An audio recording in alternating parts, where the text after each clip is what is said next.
हृदय चक्र जो है उसमें 3 उसकी साइड है, एक तो लेफ्ट, एक राइट और एक बीच की। राइट साइड में श्री राम का स्थान है। श्री राम जो पिता तुल्य, जो कि बेनेवोलेंट किंग है, जो सॉक्रेटिस ने बताया ऐसे राजा जिनको सिवाय लोगों के हित के और कुछ सोचता नहीं। हित कैसे होगा, लोगों का ठीक कैसे होगा, उनका भला कैसे होगा। उन्होंने जो कुछ किया इस संसार में सिर्फ एक विचार से कि मनुष्य का भला कैसे। नंगे पांव वन में गए कि वहां की भूमि उनके चरणों से वाइब्रेट हो जाए। सारा नाटक खेला, दुखदायी नाटक था। शरीर तो उनका था ही जो सहन करता था, लेकिन ये सारा नाटक उन्होंने खेला सिर्फ दिखाने के लिए कि एक आदर्श राजा कैसा होना चाहिए, एक आदर्श पिता कैसे होना चाहिए, एक आदर्श पुत्र कैसे होना चाहिए। ये आपका राइट हार्ट है। अगर कोई भी इंसान का राइट हार्ट पकड़ता है, माने ये कि किसी भी इंसान में कोई पिता का दोष हो, समझ लीजिए उसके पिता की मृत्यु जल्दी होगी, उसने पिता का सुख न देखा, या अगर उनका अपने पिता से संबंध ठीक न हो, या पिता अगर गलत रास्ते पे चलता हो, या वो पिता से दुश्मनी लिए हो, कोई सा भी पिता का जो तत्व है अगर खराब हो जाए तो ऐसे आदमी का राइट हार्ट पकड़ता है, ऐसे आदमी को अस्थमा होने का अंदेशा। अब देखिए कहां से बात कहां ला रही। इस वक्त आपको श्री राम का ध्यान करना चाहिए जब आपका अस्थमा, इससे आपका अस्थमा ठीक। अब आपके लेफ्ट हैंड साइड में जो हार्ट का चक्र का दोष होता है वो आपकी माँ की वजह से। अगर आपकी माँ परमात्मा में विश्वास नहीं करती है, आपको गलत रास्ते पे ले जाती है, या जरूरत से ज्यादा आपको प्यार करके आपको खराब करती है, तो वो भी माँ बड़ी दोषी है। यूंग ने अपने एक एक्सपेरिमेंट में ऐसा देखा कि एक इंसान आकर के उसे बार बार बताता कि मेरी माँ का मुझे स्वप्न आता है कि वो एक विच है, एक राक्षसी है, बार बार ऐसे मुझे स्वप्न आता है। तो उसका उन्होंने लड़के से पूछा कि भाई तुम्हारा माँ का तुम्हारे साथ व्यवहार कैसा है। तो उन्होंने कहा भाई मेरी माँ तो ऐसी है कि मुझको इतना पैम्पर करती है, इस कदर उसने मुझे स्पॉइल करके रखा है कि मैं किसी काम का नहीं। उनका ठीक है, इसका मतलब है तुम्हारी माँ जो विच है, जो तुम्हारी माँ राक्षसिन है, इसका स्वप्न तुम्हारे अचेतन से, अनकॉन्शियस से आ रहा है और तुमको बता रहा है कि संभल के रहो। एक आदमी बताता था कि मुझे अपने बेटे के बारे में ऐसा हमेशा सपना आता है कि वो सिंहासन पे बैठा है और उसके सामने मैं हमेशा नतमस्तक हूं। यूं ने पूछा कि तुम्हारा अपने लड़के से कैसा रिश्ता है। पहले मैंने दूसरी शादी कर ली, मैं उस लड़के की परवाह नहीं करता हूँ, उसको वो तो घर पे नौकर जैसा ही है, किसी काम का नहीं, और मुझे ऐसा सपना था। अचेतन उसे बता रहा था कि तुम्हारा लड़का जो है वो सिंहासन में बैठने लायक है और तुम उसके नीचे खड़े हुए हो, उसको नतमस्तक तुम्हें रहना चाहिए, बजाय इसके कि उसका तुम छल करो और उसे तुम किसी तरह से इस तरह से व्यवहार करो जिससे वो नगण्य हो जाए। यही बात है कि माँ और बाप का बहुत बड़ा देना बच्चों को होता है। एक तो अपने देश में माँ बाप का इस कदर अपने बच्चों के प्रति स्वार्थ होता है, इतना ज्यादा स्वार्थ होता है कि आश्चर्य। इसी देश में पन्नाधाई जैसी औरतें हो गई, इसी देश में ऐसे लोग हो गए जिन्होंने अपने बच्चे देश के लिए कुर्बान कर दिए। हम खुद अपने बाप की बात कह सकते हैं कि जो हम लोगों को कुर्बान करने में एक क्षण भी न ठहरे और उसमें बड़ा अपने को गर्व समझते। और ऐसे हमने अनेक उनके मित्रों को देखा और अनेक लोगों को देखा उस उम्र के जो अपने बच्चों से कहते हैं कि कुर्बान होगा देश। वो गया एक तरफ भगत सिंह का जमाना और आज ये आया है कि मेरा बेटा, मेरी बेटी, मेरा मेरा मेरा। यहाँ पर भी जो बता रहे कि बात सही है कि आकर के मेरा बाप ऐसा, मेरी माँ ऐसी, मेरा बेटा ऐसा, मेरा ये। दूसरा एक्सट्रीम है इंग्लैंड में, जो मैंने आपसे कल बताया कि अपने बच्चों को ही मार डालता, काम सब। ये दो एक्सट्रीम के बीच में मनुष्य को रहना चाहिए। अपने बच्चों के प्रति भी आपका बड़ा भारी परम कर्तव्य है कि उनको खराब न करें। उनको ये नहीं लगना चाहिए कि हमारे माँ बाप हमारे आदर्शों से छोड़ दें। लड़के हैं सिगरेट पीते हैं बचपन से, उनको बुरी आदतें लगती हैं, इसका कारण उनके माँ बाप और कोई नहीं। अगर लड़के बिगड़ते हैं तो माँ बाप उसके कारण। माँ बाप अगर उनके साथ रहें, उनके साथ घूमें फिरें, उनसे दोस्ती करें, उनसे इज्जत से पेश आए तो बच्चे नहीं बिगड़ सकते।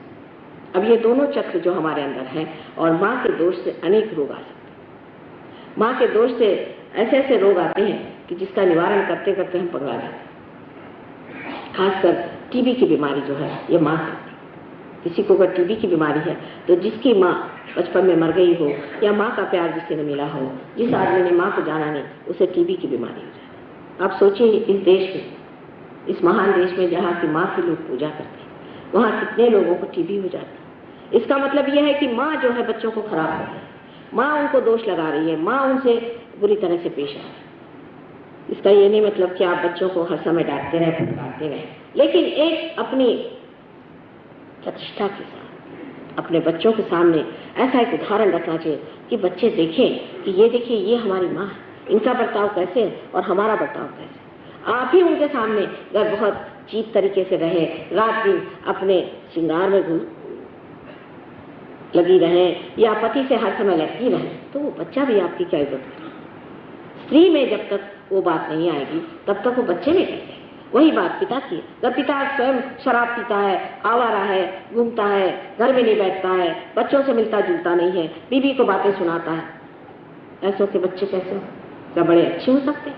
वो जगह है जहाँ या नवे भाजने लग्न संस्कार, जो छोटे छोटे उम्र में जो संस्कार हमारे ऊपर लगते हैं वो ऐसे ही होते हैं जैसे कि जिस घड़े के कच्चे रहते वक्त जो उस पर दाग पड़ जाए उसी प्रकार वो पक्के हो जाए। उस वक्त इतना संभालना जरूरी है, इतना उनको प्रेम देना जरूरी है कि जिससे उनकी जो वृद्धि है वो कायदे से हो जाए। पर ऐसा होता नहीं, ज्यादातर ऐसा होता नहीं। हम या तो उनको ज्यादा ही पानी देते हैं और वहीं ही देते हैं। बीचों बीच खड़े रह करके देखना चाहिए कि हमारे बच्चे किस रास्ते पे चलते। फिर ये कहना कि समाज ऐसा बना हुआ है, माँ क्या करे, लड़के खराब हो जाते, कैसे? आपका चित्त ही नहीं बच्चे की ओर। कम से कम आप तो कोई शिकायत नहीं कर सकते।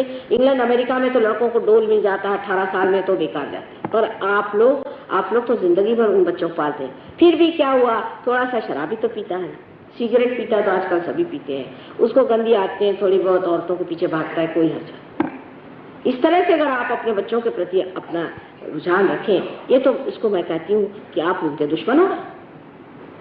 क्योंकि जो आपका कर्तव्य है उससे अगर आप च्युत हो गए तो आपने उनको तो ऐसे गड्ढे में ढकेल दिया। यहाँ तक मैंने सुना है कुछ लोग जो अपने को बहुत अंग्रेज समझते हैं कि साहब मैं तो अपने बेटे के साथ बैठकर शराब पीता। क्या कहने आप? इस प्रकार की जिनकी मनोवृत्ति है, ऐसे लोग न जाने क्यों माँ बाप हो जाते हैं और होने पर भी उन बच्चों को रात दिन खराब किए जाते। नहीं तो इतना बच्चों के साथ कड़ा ये होता है कि बच्चे घर से भाग खड़े हो जाते हैं, सोचते हैं हमारे माँ बाप को हमारे प्रति कोई प्रेम ही नहीं, उनको कोई दुलार ही नहीं। इसलिए मैं कहती हूँ कि आप सहयोग में अपने बच्चों को ले आए, पार होने के बाद हम देखें, उसके बाद बात और हो जाती। पर पहले आप पार हुई है। अगर माँ बाप की अकल खराब हो तो बच्चों को पार करा के भी क्या फायदा। वो तो गलत रास्ते अपने जो आप बच्चों को सिखाएंगे और हम उनको सही रास्ते सिखाएंगे तो कहेंगे हमारे बाप तो एक बात कहते हैं और माता जी दूसरी बात कहते हैं। हमारी लड़की है वो रियलाइज हो रहा तो एक दिन कहती है कि नानी एक बात बताइए कि जो शेर होता है इसने पूर्व जन्म में कुछ खराब काम किया। मैंने कहा क्यों? क्योंकि उसके माँ बाप कहते हैं कि तुम इंसान को खाओ और उसको भगवान कहता मत खाओ, तो वो क्या करे? देखिए उसके सामने ये प्रश्न खड़ा होगा कि इससे पूर्व जन्म में कुछ बुरे कर्म करे होंगे, नहीं तो ये ऐसी माँ बाप से क्यों पैदा हुआ कि जो कहते हैं कि इंसान को खा लो।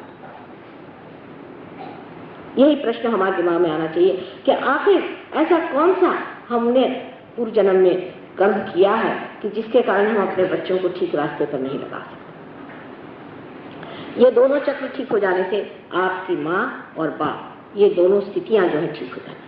आप अगर बाप हैं तो आप बाप की दृष्टि से ठीक हो जाते हैं, अगर आप पुत्र हैं तो आप पुत्र की दृष्टि से ठीक हो जाते हैं, अगर आप माँ हैं तो आप माँ की दृष्टि से ठीक हो जाते हैं, और आप अगर माँ की बेटी है या पुत्र है तो उस तरह से ठीक हो जाते हैं।